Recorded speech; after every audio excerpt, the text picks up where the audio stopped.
Gözümün görejidey goranca süýgü. Bir pursatlyk şemal gelibekdi. Inni bolýan şol ýakydip barşyna özgäniň bagtyna mihman eýledi.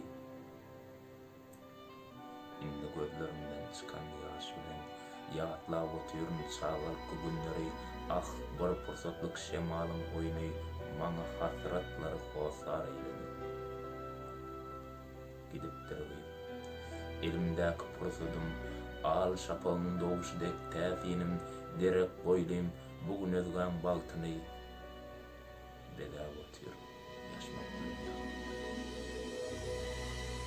Bugün sana ýeke meniň haýyşym egzilmesin çınar kimin gyýdybaşyň, ýan ýollaşyň, ýasakdaşyň, sırdaşyň, sevgi boşawasyň gyýdaşyň. Goýuraňa düşmesin özgäniň bagty, ýolunda açylsyn sevginiň güli, çyn aşygyň bu söz ýüregi diýdi. Güldek solmasyn sevgi.